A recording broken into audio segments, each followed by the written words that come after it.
So what's going on? Igihe cyose harabasha kubona kandi gace kasigaye gafitwe n'umukobwa w'inshuti yanjye mukunzi w'ubuzima bwanjye.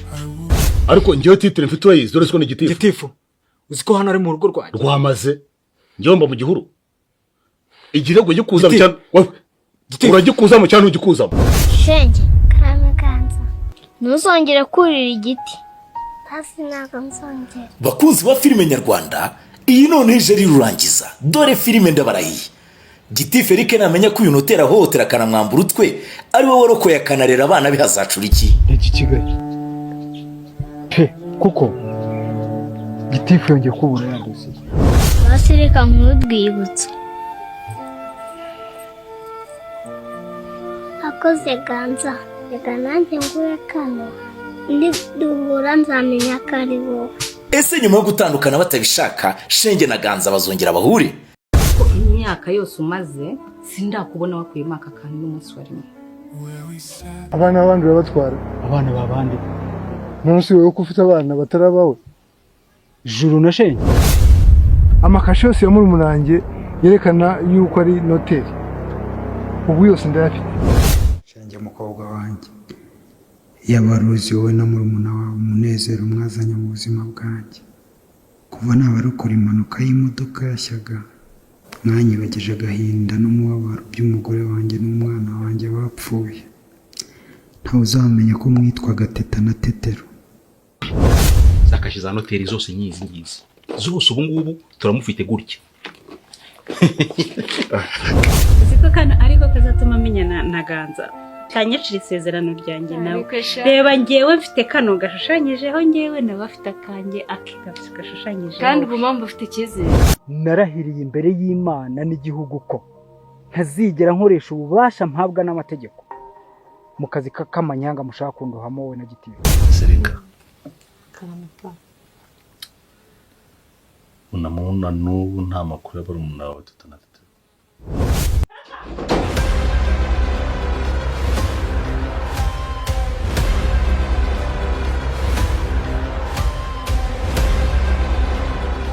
Ntucikwe na filime Indahiro y'ubuto ni kuri channel yitwa Double C Studio. Nyarukirayo maze ukore subscribe kugira ngo utazacikwa n'iyi filime y'akataraboneka kandi uyisangiza abandi. Reka mbifurize ibihe byiza mwebwe mudukurikirane umunsi ku munsi isaha ku isaha. Nongera mbifurize ibihe byiza aho muherereye ari hose mu mpande z'igihugu uko ari enye ndetse no mu mujyi wa Kigali. Uyu munsi rero turagarutse kuri filime yacu Inzira y'umusaraba. Sinzi ukuntu numva navuga gusa igeze kure. Uyu munsi igeze kuri 99 ubu iribagiza aribuka neza aribuka. Uyu munsi rero tugiye kurebera hamwe ibitekerezo mumaze iminsi mutugezaho mutubwira ngo iribagiza yibuke so iribagiza yaributse ngo Nyanambara na Fabiola barimo kubura ahantu noneho bahungira bahungira kandi urabona ko noneho iribagiza amaze kwiyakira atagifite n'ihungabana ry'uko yibutse vuba rwose. Hanyuma Makanyana nawe urabona ko yabyishimiye pe, yashimiye ko iribagiza yibutse ko agiye kumufasha bagiye bafatanya umunsi ku wundi ntabwo azongera kuba ari wenyine.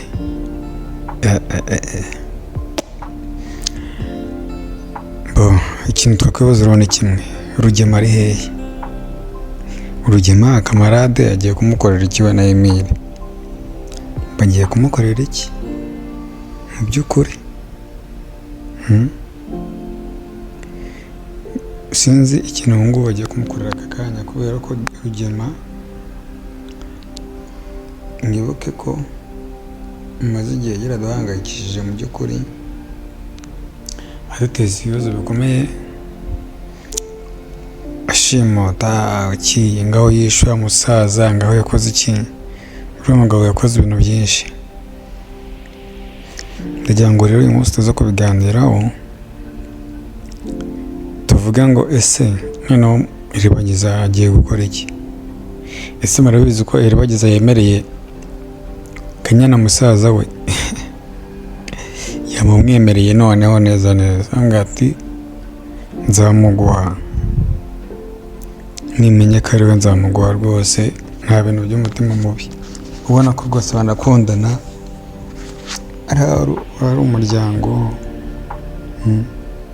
wishimye, bayeho neza. Usibye ibintu bya Nyiranambara na Fabiola babatera hejuru, ariko ubundi nta mutima mubi pe. Iyi filime ikomeje kuba agahebuzo, ikomeje kubica bigacika, ikomeje kuduha icyizere cy'uko Iribagiza adashobora kuzongera gukandamizwa pe. none Iribagiza murabona ko mwana wese arimo kwitwara neza kabisa.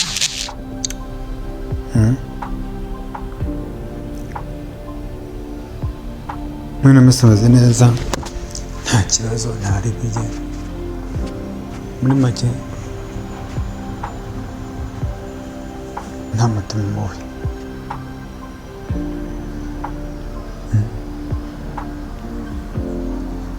By'umwihariko rero ku bakunda iyi filime, ndagira ngo nabutse ko ushobora kujya hasi kuri subscribers cyangwa se kuri sabone, ukakanda sabo, ukama na komenti yawe, hanyuma tugakomeza tukibandira mu filime yacu uyu munsi, tukareba uburyo Mukanambara ashaka kwica.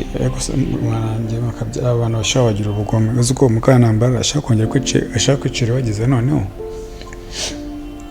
yamutahira, ashaka kumwica pe. Ni ubugome gusa cyangwa Mukanambara ashaka kwicira Iribagiza kabisa, ashaka kumukura ku isi kugira ngo atazamutahura. Yowe reba disi Neri yatwoye kunze wa musore bya cyane, kandi koko urabona ko ndaramukunda kurusha Kanyana. Njye niko mbibona, namwe niko mubibona. Njye mbona Kanyana naho Neri akunda, ntabwo ari Neri, ni Sylvie, sorry mumbabarire, Sylvie akunda umusaza Iribagiza kurusha Kanyana. Impamvu ni mwese nari nuko akari akaboro karimo hari akanditseho Neri, ariko ubu noneho murabona ko Sylvie akunda umusaza Iribagiza. Hasi undi wowe wahiwa muhande, wahitamo ku muhanda muri bariya.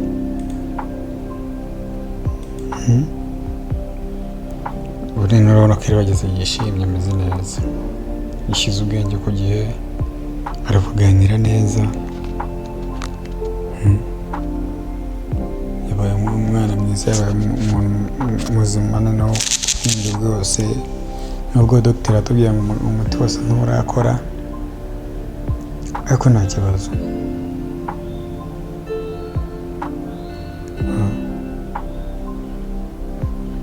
Nyiranambara se araza kwitwara ati?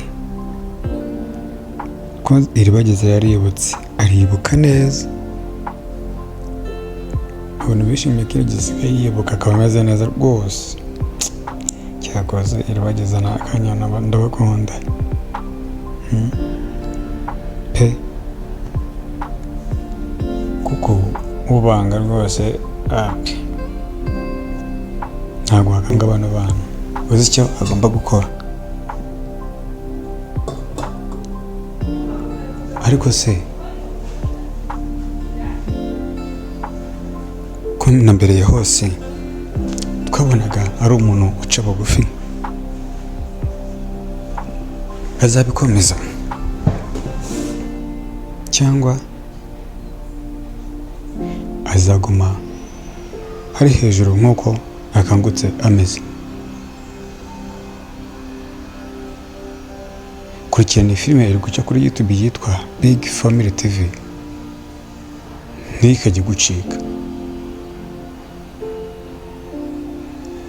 Ariko nanjye umanuke hasi ukande subscribe na comment, twese twibanire. Mu minsi ishize twibazaga ikintu bagiye gukora Rugema, none bagiye kumushyingura ari muzima. Ubu se byo kumushyingura ari muzima bije bite? Ahubwo se byo kumwaka amafaranga byo bije bite? Aho si urwiyenzo rwo kugira ngo babone impamvu?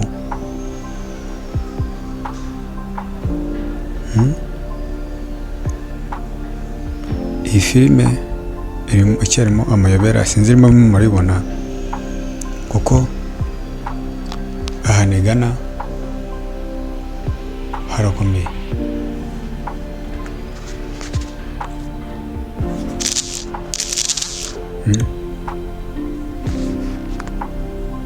Kandi iyi filime iri kuri filime ziri muri iki gihugu zikomeye kandi zirebwa n'abantu benshi.